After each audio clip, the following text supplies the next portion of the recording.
Planet X Games is back with a new spin on an old favorite. Jungle Tomb of the Mummy Bride is coming to Kickstarter Tuesday, May 25th, now compatible for the Dungeon Crawl Classics rule set. The Dungeon Crawl Classics compatible version of Jungle Tomb of the Mummy Bride is designed for a group of 4 to 6 third-level characters and can be used for campaign play and as a one-shot non-competitive module, but also works equally well as a tournament scenario. The Dungeon Crawl Classics compatible edition of Jungle Tomb of the Mummy Bride is now available for the first time in print, both as a hardcover collector's edition and as a softcover adventure scenario. Identical in tone and feel to all those classic DCC modules we've all come to know and love. So be sure to check out the DCC compatible edition of Jungle Tomb of the Mummy Bride from Planet X Games on Kickstarter May 25th. This is the Vintage RPG Podcast, your source for the best in classic and contemporary RPGs. With your hosts, Hambone and Stu.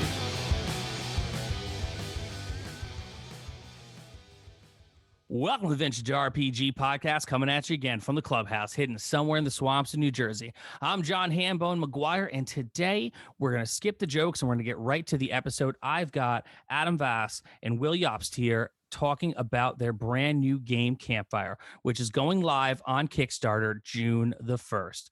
This is an awesome storytelling game experience.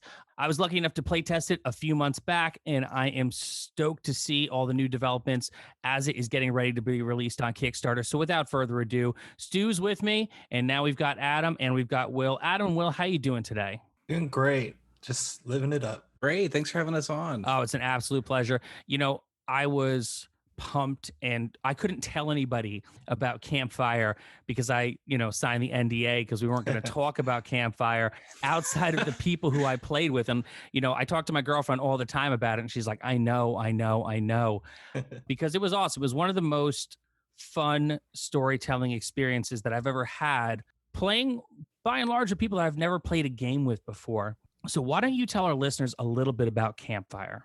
Campfire is a storytelling game for 2 to 6 players designed for anthology horror storytelling games. So scary stories to tell in the dark, creep show, things like this, where it is short form horror storytelling meant for the kind of story game audience. So think Fiasco meets creep show for this game.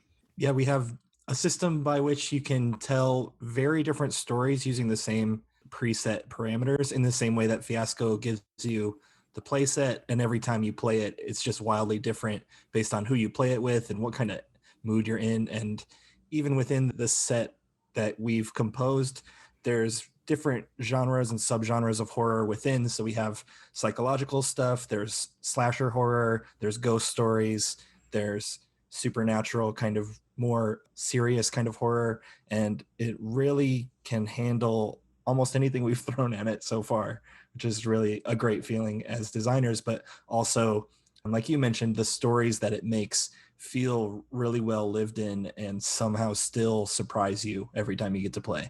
I was lucky enough to play one of the ghost stories, and in my group, by the end of it all, a lot of us went into it unsure about how this was going to go because there are very different paths that you can take telling the story throughout the game. And yet by the end, it felt like a very well-written, could have been a very tight pilot for any horror anthology TV show. So why don't you talk to our listeners a little bit about how it is to blend so many different ideas and scenarios to really help people along in their storytelling journey? So the one we played is called Eyes Blown Out, and it is a ghost story in the late 1800s focused on a little girl going to the woods and the thing in the cave that she finds and this mining town, basically. You play with the ember cards, which are the pieces of the campfire that we alight with story. And in this game, you are placing cards to enact different elements of the story. You throw down coins to control characters. You trade coins. You auction coins. And the result is this really high interplay game where everyone is touching the ball. And you have this story that could never have happened without the teamwork of, 2 to 6 players. So no ownership of like characters, everything's sort of decentralized. Yeah, exactly.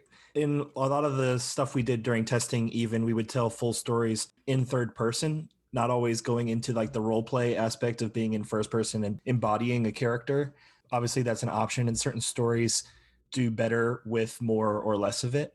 But right, this is a shared story by everybody and everyone, even when it's not your turn because of the coin economy, you're still engaged and you still have sway over the direction that the story goes in.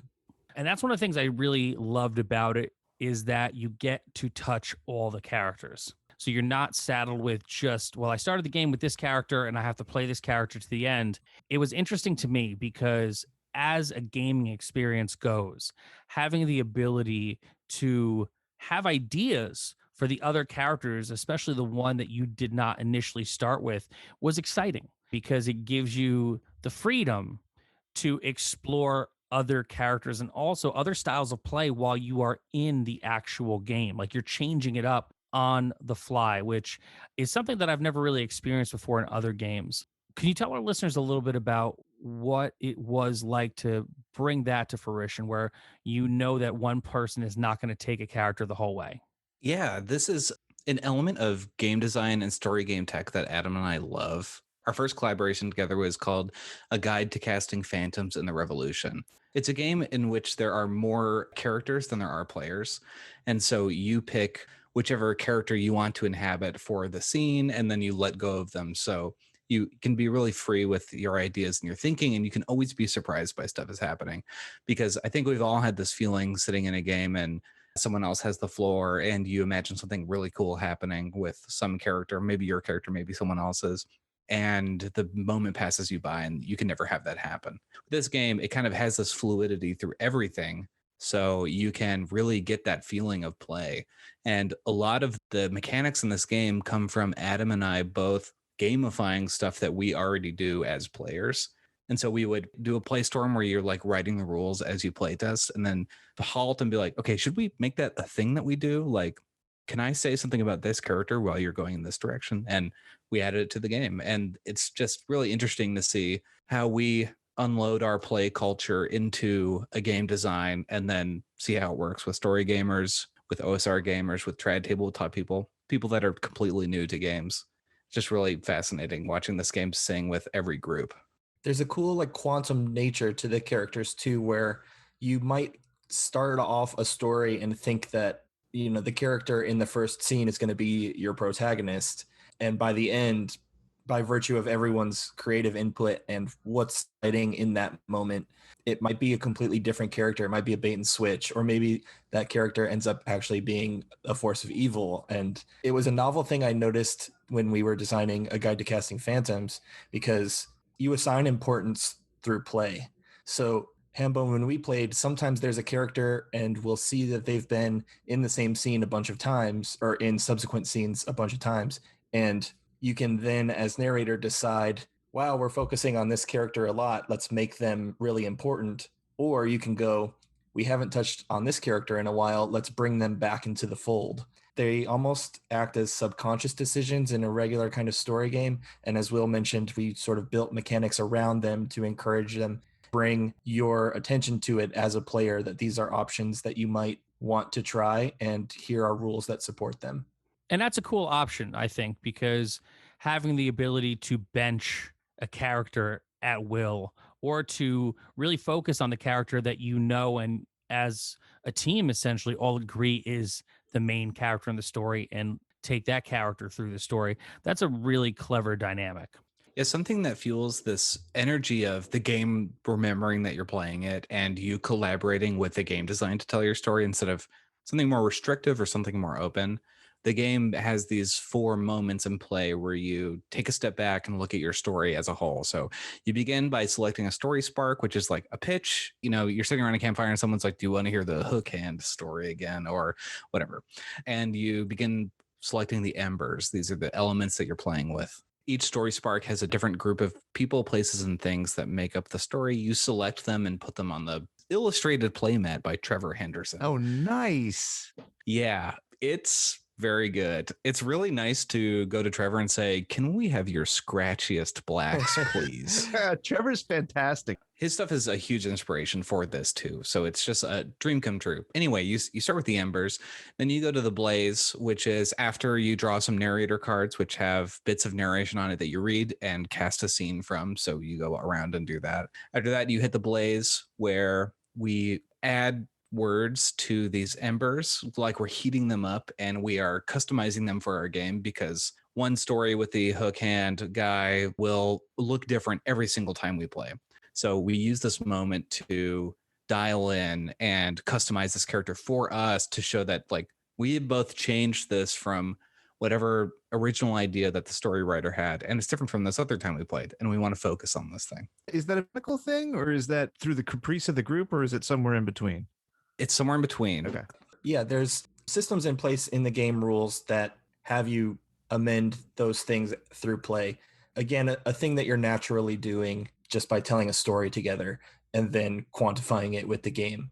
So some playsets will offer like a short selection of words that you can tack onto these embers that are tonally mindful of what the writer of that deck was doing. So the deck that I designed for the game is called No Future, and it's like a punk rock slasher, like you go to a show and everyone's going to die.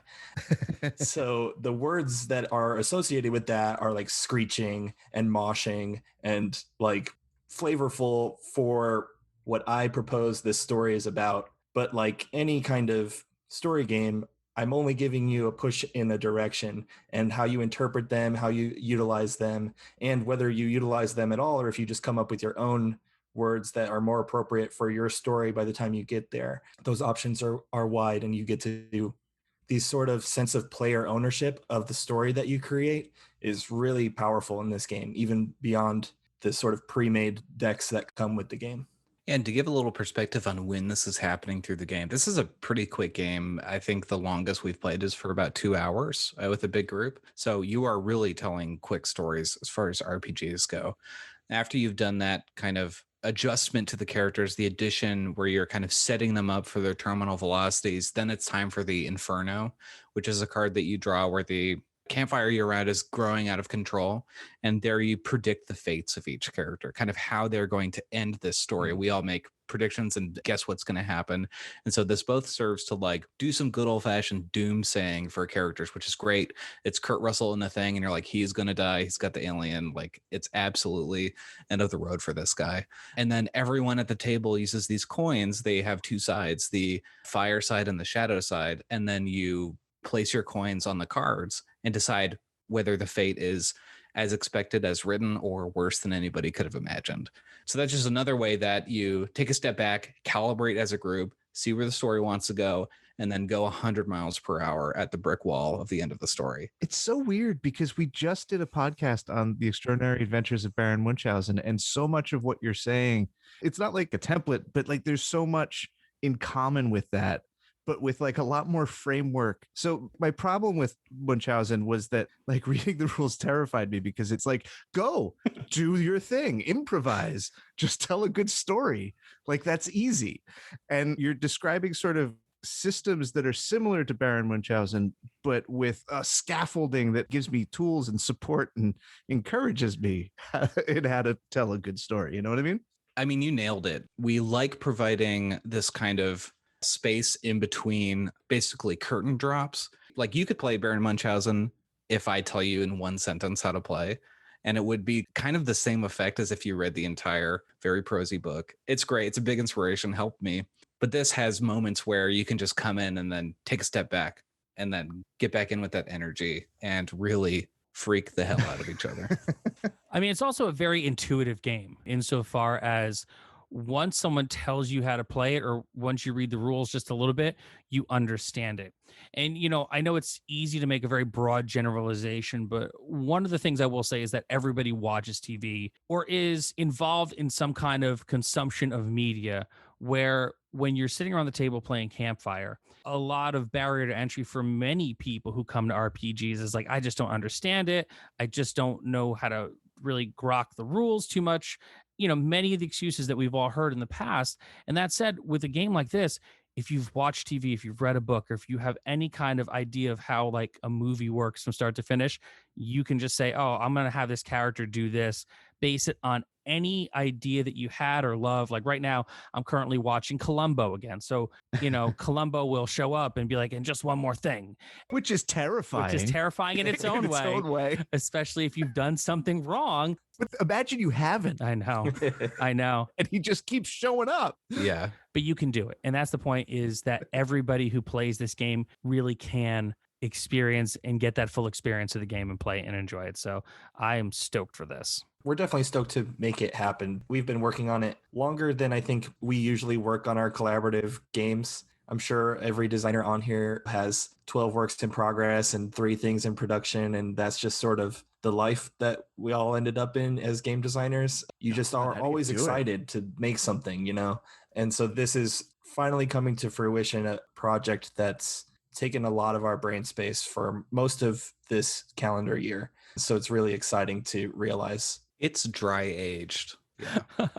So why don't you tell our listeners a little bit about what they get with the Kickstarter? Now, this is going to drop for those listening on June the 1st on Kickstarter. It is coming out as the Brain Trust's first project on Kickstarter. What do our listeners who pick up Campfire have in store? So in the tradition of games that Will and I team up on, this is a boxed set that is just like really beautiful as a physical artifact, and it's also playable right out of the box. So you get a box that has the rule book. It has the cloth playmat that Trevor Henderson, the illustration on, that you play your whole game on. There are 8 pre-written story decks, each by different contributors and writers, and each with their own kind of unique horror subgenre and flavor and direction.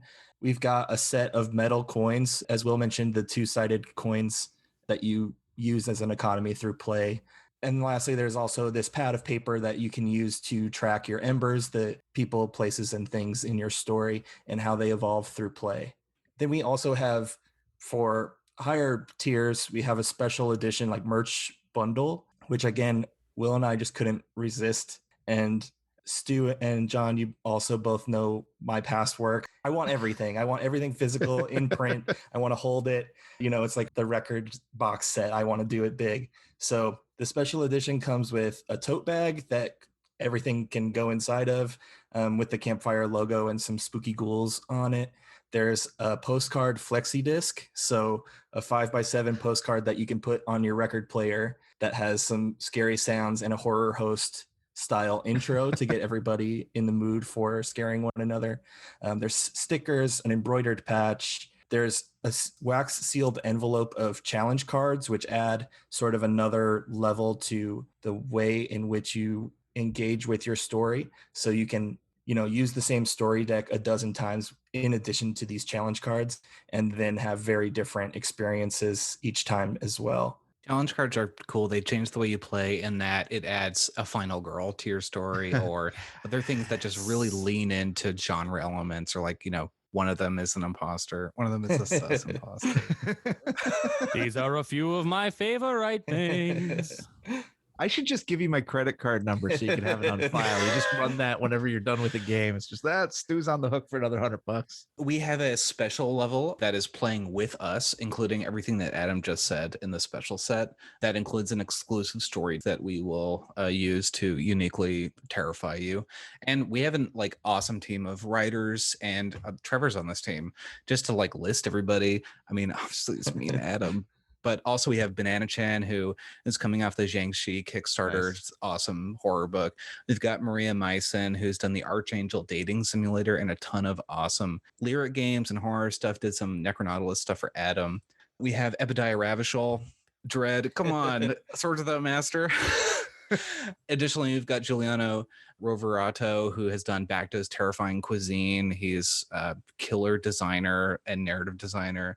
And finally, we've got Linda Codega, who is a killer game designer and writer for horror as well, who's just coming off, I believe, an Appalachian Horror Project. And so it is an awesome group of people. We've read the pitches so far. You'll see them on the Kickstarter page. It's going to be some really cool, diverse stuff in topic and genre and location and method of storytelling. We are really lucky to have this team. So you pretty much hired the A team.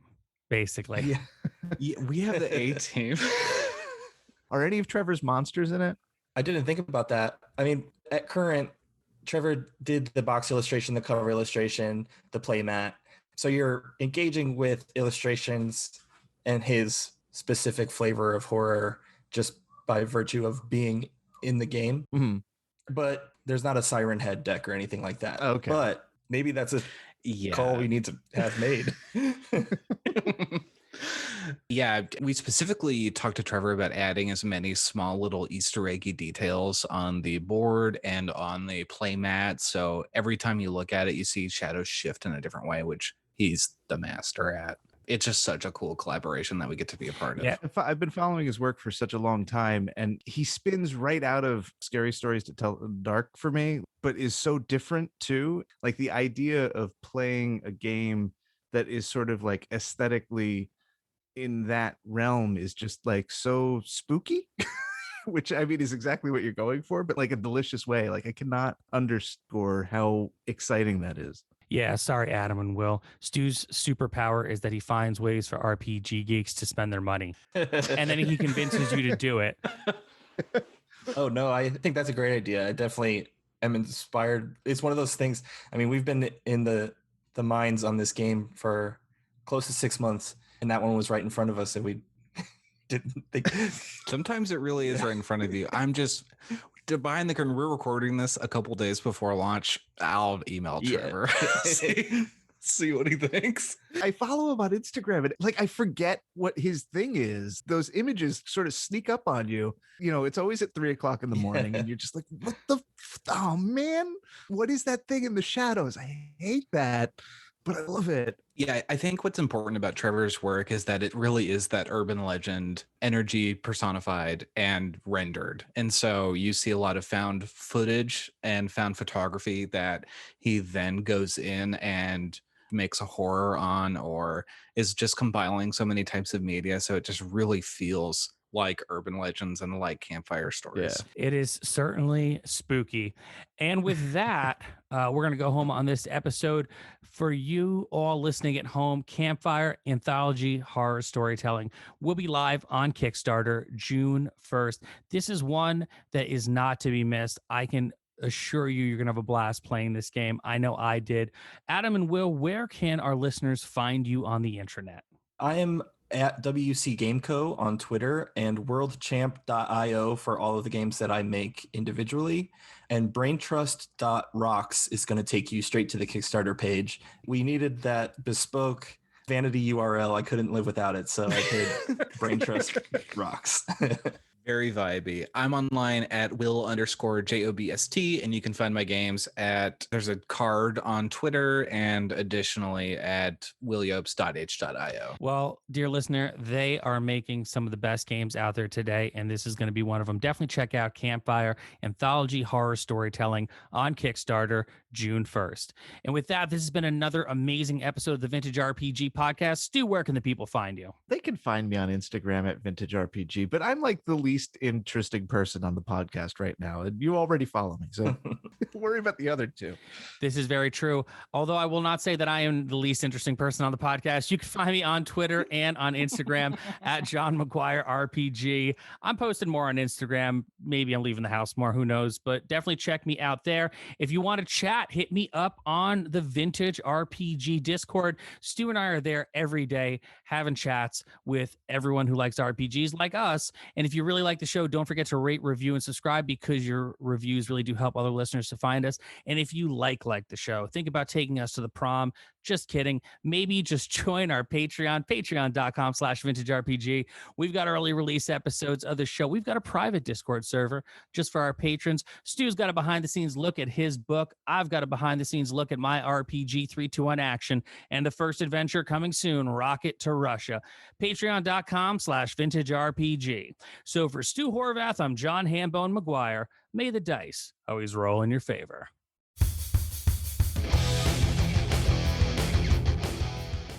Thanks for listening. Don't forget to like, review, and subscribe to the podcast.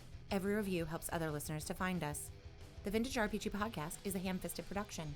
Music by Dega West. Art by Schaefer Brown. If you like the podcast, you should also consider becoming a patron at patreon.com.